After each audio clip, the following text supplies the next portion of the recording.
तथागत भगवान गौतम बुद्ध तसेच डॉक्टर बाबासाहेब आंबेडकर इनको मेरा त्रिवार नमन। सभी गुरु आचार्य को नमन करते हुए ग्रंथ पठन शुरू करेंगे। आप सबका स्वागत है। गाथा।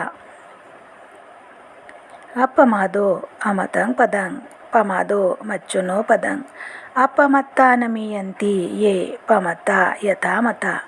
अर्थ अप्रमाद अमृत यानी निर्वाण का पद है और प्रमाद मृत्यु का पद है। अप्रमादी मरते नहीं और प्रमादी मनुष्य तो मरे समान होते हैं।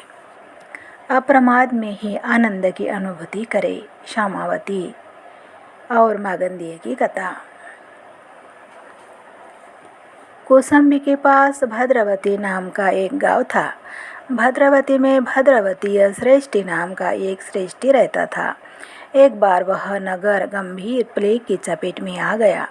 भद्रावती ने अपना नगर छोड़ा और अपनी पत्नी और पुत्री के साथ कौशाम्बी आ गया। उसकी बेटी का नाम श्यामा यानी सामा था। वह बहुत ही बुद्धिमान थी। कौशाम्बी में घोषित नाम का एक श्रेष्ठी रहता था। वह गरीबों के लिए एक भंडारा चलाता था। कौशाम्बी पहुंचने के बाद भद्रावती की पुत्री वहाँ भोजन लेने गई।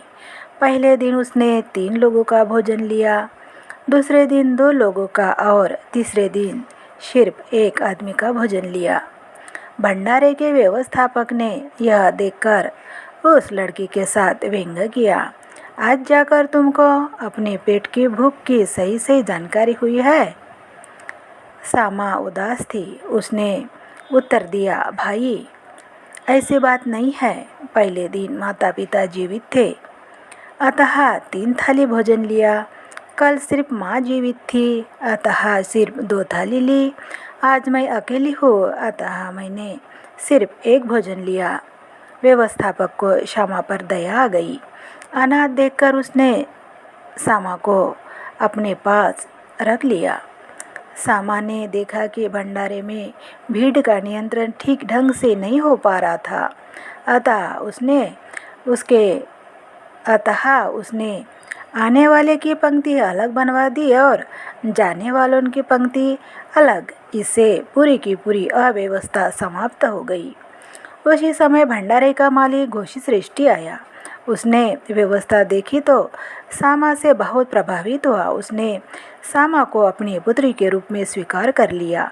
चूँकि सामा ने एक घेरा यानी वती बनाया था, अतः उसका नाम सामावती हो गया। सामावती बहुत ही सुंदर और गुणवान थी।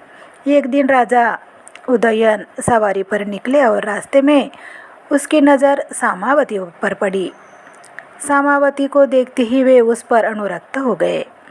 अपने अनुचरों को सामावती के पिता घोषित श्रेष्ठी के पास यह कहने के लिए भेजा कि सामावती को राजमहल में भेज दिया जाए। घोषित श्रेष्ठी ने इसे सुना और उसे लगा कि उसकी प्रतिष्ठा पर आ जाने वाली है, अतः उसने सामावती को नहीं भेजा।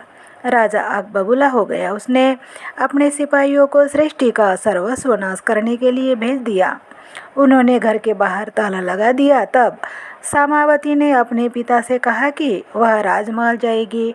घोषित ने मना किया, पर सामावती ने अपने पिता को आश्वासन दिया कि वह उसकी प्रतिष्ठा पर जरा भी आँच नहीं आने देगी, अतः वह उसे राजमहल जाने दे। घोषित मान गया। वह राजमहल में पट्टरानी बनकर पहुंच गई। आप सबका मंगल हो।